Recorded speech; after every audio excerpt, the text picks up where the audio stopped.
مصلحا ومجددا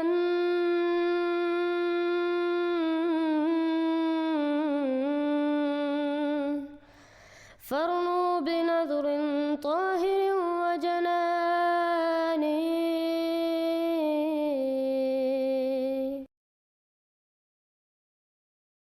میں آپ سے پوچھتا ہوں، کیا آج مرزا غلام احمد قادیانی کو ماننے والے نہیں ہیں؟ بولو. اور یہ بھی یاد رکھیں، میں اور آپ تو ان پڑھ قسم کے ہیں، بڑے پڑھے لکھے. اور یہ بھی یاد رکھیں، میں اور آپ تو ان پڑھ قسم کے ہیں، بڑے پڑھے لکھے. اچھا، آپ دور کیوں جاتے ہیں؟ آپ کی اور میری جو ہے نا، اپنا دعا کریں اللہ تعالیٰ اس وادی کو سلامت رکھیں، اس کا پہلا وزیر خارجہ کون تھا؟ بولو. سر ظفر اللہ کون تھا؟ اور اتنا پکا قادیانی تھا. آپ تاریخ اٹھا کر دیکھیں، ہم تو ان وادیوں کے لوگ ہیں. دیکھیے، غلام احمد قادیانی نے اپنے فتنے کا آغاز کہاں سے کیا تھا یہ سمجھ لیجئے. پہلے وہ ایک مناظر تھے، بہت اچھے مناظر. غلام احمد قادیانی آریہ سماجیوں سے مناظرے کیے، عیسائیوں سے مناظرے کیے، مناظروں میں فتح حاصل کی، مسلمانوں کی آنکھوں کا تارا بن گئے، محبوب ہو گیا. اس کے بعد اس نے ایک فتنہ چھوڑا، ایک شوشہ چھوڑا. نبوت اور وحی تو رحمت ہے، رحمت کیسے بند ہو سکتی ہے؟ وحی تو انسانوں کی ہدایت کے لیے ہے. انسان ختم نہیں ہوئے، وحی کیسے ختم ہو جائے گی؟ دیکھیے، بظاہر یہاں دلیل ہے، اٹ اپیئرس کنونسنگ، بات سمجھ میں آتی ہے. یہیں سے یہ حل مل جائے گا آپ کو. کیا وجہ ہے کہ بڑے بڑے اعلیٰ تعلیم یافتہ لوگ جو ہیں اس کا شکار بن گئے؟ دنیا میں ایک ہی مسلمان نام کا سائنسدان جو ہے وہ آیا ہے ٹاپ پر، وہ قادیانی. ایک ہی مسلمانوں کا نام رکھنے والا جو ہے وہ international court of justice Hague کا جو ہے جج بنا ہے، وہ کون؟ قادیانی. ڈاکٹرز قادیانی، انجینئرز قادیانی، بڑے بڑے. آپ سوچئے کہ یہ غلام احمد قادیانی جو تھے، اس نے اپنی اس نبوت کی بنیاد کس شے کو بنایا تھا؟ آخر اتنے پڑھے لکھے لوگ کیوں اس کی نبوت کی طرف مائل ہو گئے؟ تو ایک تو میں نے پہلے بھی عرض کی تھی بات کہ ایک تو وجہ یہ تھی کہ بہرحال توحید کے لیے اس نے بڑے محکم دلائل اپنے حد تک ایک وقت میں، جبکہ وہ ابھی اسی وجہ سے تو مشہور بھی ہوا، معروف بھی ہوا، عیسائیوں کے مقابلہ کیا، مناظرے کیے. لیکن یہ کہ جب وہ مشہور ہو گیا تو اس کے بعد پھر اس نے ایک نئی بات گھڑی، اور وہ نئی بات یہ تھی کہ دیکھیں یہ نبوت تو انسانیت کے لیے رحمت ہے، اور یہ کیسے ممکن ہے کہ رحمت کو بلاک کر دیا جائے، روک دیا جائے اور ختم کر دیا جائے، اور اس کا کلا کما کر دیا جائے اور اس کو ختم کر دیا جائے. تو یہ جو ختم نبوت کا مسلمانوں نے تصور گڑا ہے، یہ کوئی صحیح تصور، یہ تو اللہ کی سنتی کے خلاف ہے، اللہ کی ایک بنیادی وصف صفت رحمت کے خلاف ہے کہ اللہ تعالیٰ انسانوں کو سمجھانا چھوڑ دے. یہ کیسے ہو سکتا ہے کہ اللہ انسانوں کو نہ سمجھائے؟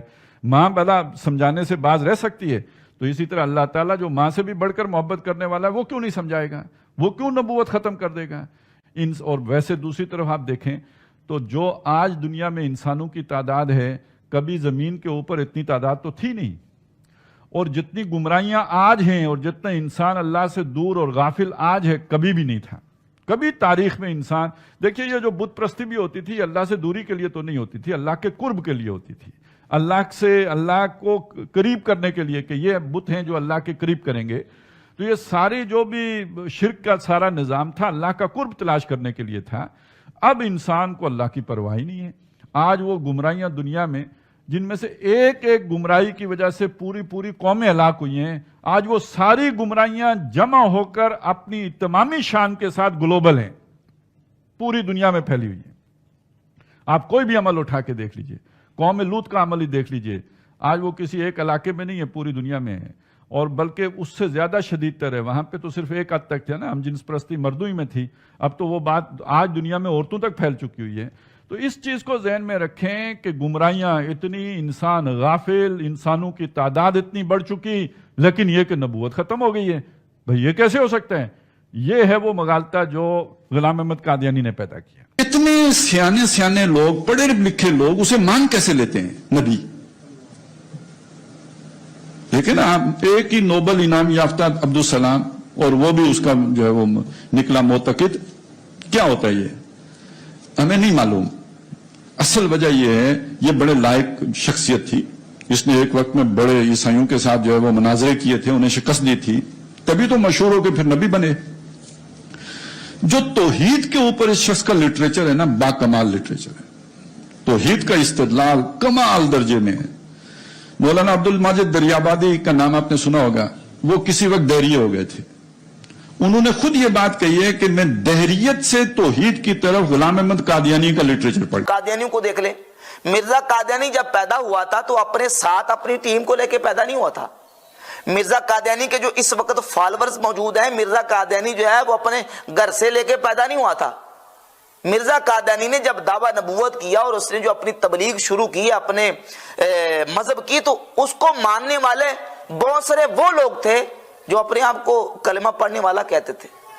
مثال کے طور پہ مرزا غلام احمد قادیانی کا جو پہلا خلیفہ ہے مولوی نور الدین بیروی, یہ غیر مقلد وہابی اہل حدیث کا بہت بڑا عالم تھا. مولوی عبد الکریم سیالکوٹی اہل حدیث غیر مقلدین کا بہت بڑا عالم تھا. اور اس کے علاوہ مولوی برہان الدین جیلمی جو ہے وہ پوری اپنی ٹیم سمیت ہی مرزا غلام احمد قادیانی کا جا کے مرید ہو گیا اور مرزا غلام احمد قادیانی کو نبی تسلیم کر لیا اور اس کا پیروکار بن گیا. یہ کون لوگ تھے؟ یہ کلمہ پڑھنے والے تھے, اپنے آپ کو مسلمان یہ کہتے تھے. اب یہ پیروکار بن گئے. مرزا غلام احمد قادیانی یا قادیانی جو ہے وہ لوگوں کے گھروں میں آ کے نہیں کہتے لوگوں کو قادیانی ہو جاؤ. یہ لوگ جو قادیانی بنے ہیں, مرزائی بنے, یہ کس طرح؟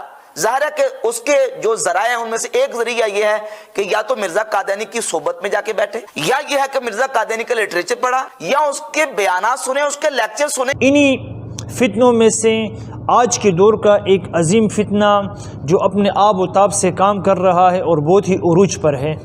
ان فتنوں میں سے ایک عظیم فتنہ جو آج کی اس دور میں بڑے مضبوط طریقے سے کام کر رہا ہے اور بہت ہی تیزی کے ساتھ کام کر رہا ہے, خاص کر میڈیا پر نوجوان طبقے کو کالج یونیورسٹی اور اسٹوڈنٹ طبقے میں کام کر رہے ہیں. اور ان کے گمراہی کا طریقہ یہ ہوتا ہے کہ انسان کو یعنی نوجوانوں کو کتابیں دے کر کے, اپنے مسلک اور اپنی مذہب کی کتابیں دے کر کے انہیں گمراہ کرنے کی کوشش کرتے ہیں.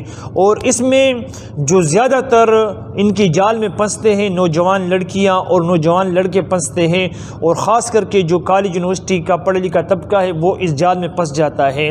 آپ دوست سمجھتے ہوں گے کہ وہ فتنہ اس دور کا کون سا فتنہ ہے جو ساری دنیا میں بہت ہی تیزی سے کام کر رہا ہے.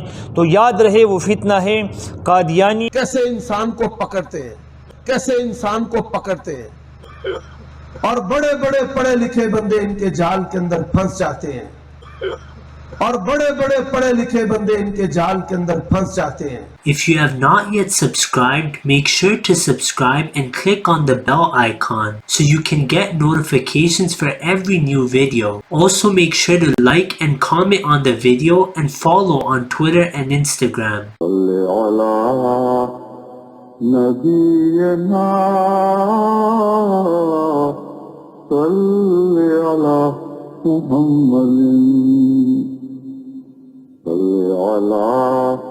سفينا صل على محمد